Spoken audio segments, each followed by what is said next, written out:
আসসালামু আলাইকুম ভিউয়ার্স, আশা করি আলহামদুলিল্লাহ আপনারা সবাই ভালো আছেন। আজকে আমি বাসায় কিভাবে ইলিশ মাছের ঝোল রান্না করি সেটাই রান্না করে দেখাবো। আমি মিডিয়াম সাইজের একটা ইলিশ মাছ কেটে ভালো করে ধুয়ে পরিষ্কার করে নিয়েছি এবং অল্প পরিমাণ লবণ এতে মেখে নিব এবং ডিমটাও আমি সাথে নিয়ে নিয়েছি। আমি মশলাগুলো বেটে দিব। এখানে আমি পরিমাণ মতো কাঁচামরিচ নিয়েছি এবং ৩-৪টা ছোট সাইজের পেঁয়াজ কুচি করে নিয়েছি এবং নিয়েছি অল্প পরিমাণ জিরা। জিরাটা অপশনাল, আপনি পছন্দ না করলে না দিলেও হবে। এখানে ৪ কোয়া রসুন আমি কুচি করে নিয়েছি। এই সম্পূর্ণ মশলাটা আমি পাটায় বেটে রান্না করব। আপনারা চাইলে ব্লেন্ডারেও ব্লেন্ড করে আধা ভাঙা করে রান্না করতে পারেন। এখন আমি লবণ দিয়ে মাছটা মেখে রেখে দিব।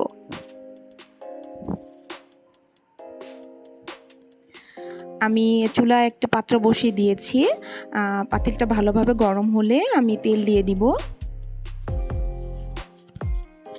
আমি সর্ষের তেল নিয়েছি ইলিশ মাছের ঝোলটা রান্না করার জন্য। আপনারা চাইলে সয়াবিন তেলেও রান্না করতে পারেন। আমি খুব অল্প পরিমাণে তেল দিচ্ছি।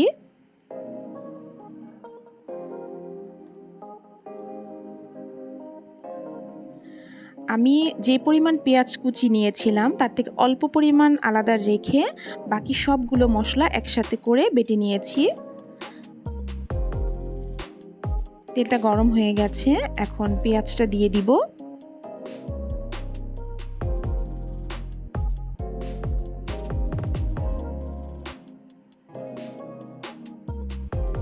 পেঁয়াজটা ভেজে নিব, একটু নরম হয়ে যাওয়া পর্যন্ত একটু ভেজে নিচ্ছি।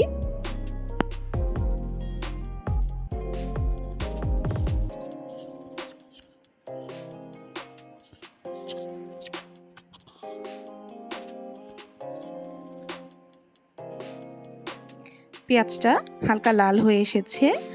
এই পর্যায়ে আমি বাটা মশলাগুলো সব দিয়ে দিচ্ছি।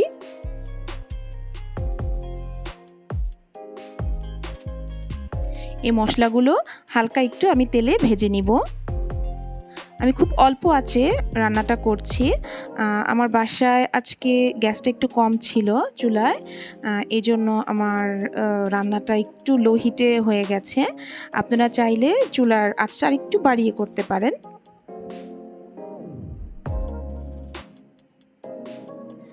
এখন আমি দিয়ে দিচ্ছি অল্প পরিমাণের হলুদ। হলুদটা সম্পূর্ণই আপনাদের ইচ্ছার উপর নির্ভর করে। আপনারা যদি কালারটা একটু বেশি পছন্দ করেন একটু বেশি দিতে পারেন। আমি তরকারি রান্নায় হালকা মশলা পছন্দ করি, এই জন্য আমি সবসময় মশলাটা একটু কমই ব্যবহার করি। দিয়ে দিচ্ছি পরিমাণ মতো লবণ। তরকারি রান্না হয়ে গেলে আমি লবণটা দেখে আবার লবণ দিব। আর যারা আপনারা লবণটা কম খেতে পছন্দ করেন তারা এই পরিমাণ লবণ দিলেই চলবে। মশলাটা একটু ভেজে নিচ্ছি।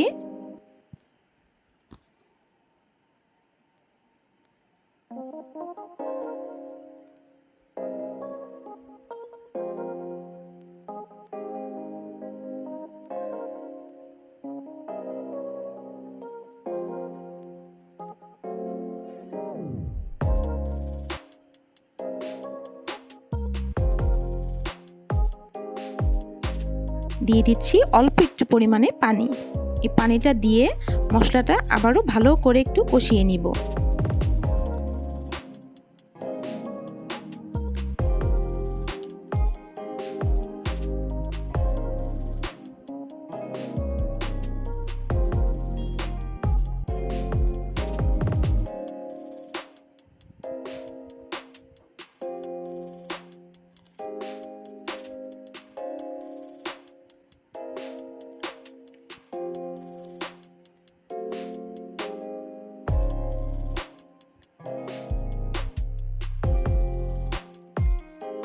এখন দিয়ে দিচ্ছি ইলিশ মাছের ডিমটা।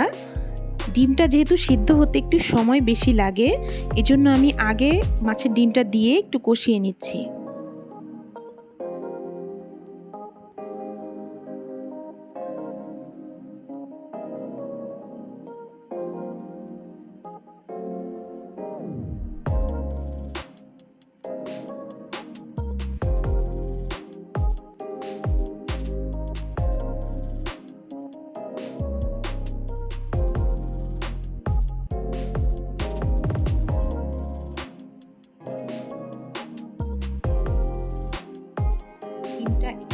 হয়ে এলে দিয়ে দিচ্ছি মাছের পিসগুলো।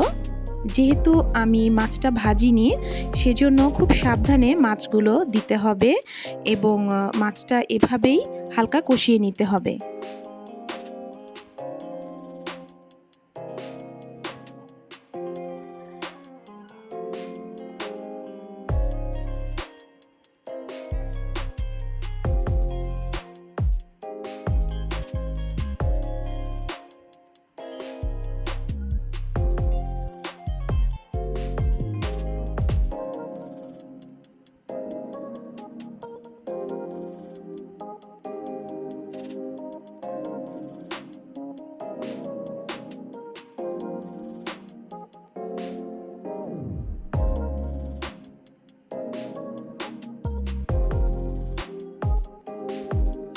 মাছগুলো এভাবে উল্টে আলতোভাবে কষিয়ে নিচ্ছি কিছুক্ষণ।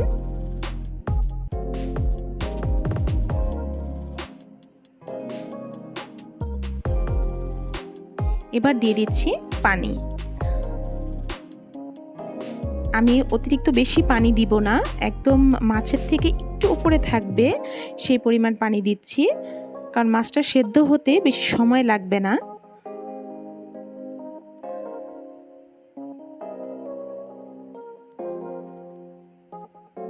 একটু ভালোভাবে নেড়ে দিচ্ছি, মশলাগুলো যা লেগে আছে পাতিলে সব যেন ভালো করে নেড়ে দিতে হবে।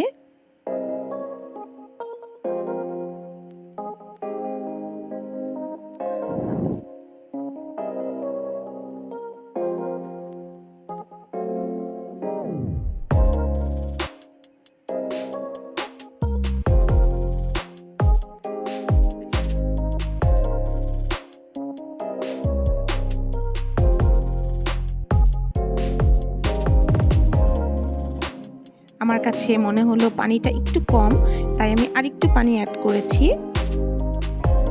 এখন এভাবে এই অবস্থায় আমি বলক আসার জন্য অপেক্ষা করছি। বলকটা এসে গেলে ঢেকে দিব। একটু বলক আসার মতো হয়েছে, রান্নাটা ঢেকে দিয়েছি। কিছুক্ষণ পরে আমি খুলে দেখছি কি অবস্থা। হ্যাঁ, মাছটা বলক এসে গেছে।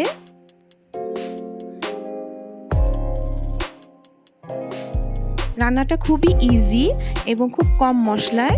আপনারা অবশ্যই বাসায় ট্রাই করবেন, আশা করি আপনাদের ভালো লাগবে।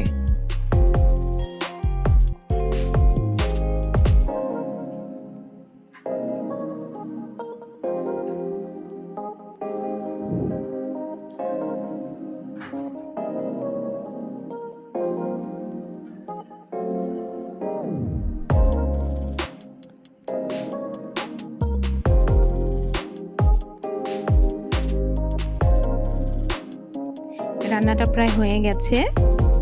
আমি মাছের যে কলিজা আছে ওটা দিয়েছি, এই জন্য রঙটা একটু কালচে হয়ে গেছে। আপনারা চাইলে মাছের নাভিটা বা কলিজাটা না দিলেও পারবেন, না দিলেও হবে।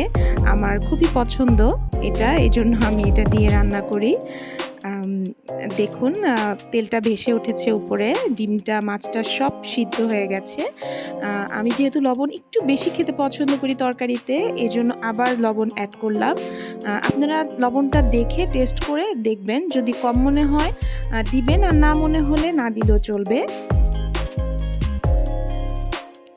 আমার রেসিপিটা যদি আপনাদের কাছে ভালো লেগে থাকে তাহলে অবশ্যই আমার রেসিপির জন্য একটা লাইক দিবেন এবং আমার পরবর্তী রেসিপি দেখার জন্য আমার চ্যানেলটাটি সাবস্ক্রাইব করবেন। আর যদি কোনো প্রকার কিছু জানার হয়, বোঝার হয় বা আমার রান্নাটা ভালো লাগে, অবশ্যই কমেন্ট করে জানাবেন। আশা করি ভালো থাকবেন, আমার জন্য দোয়া করবেন। আল্লাহ হাফেজ।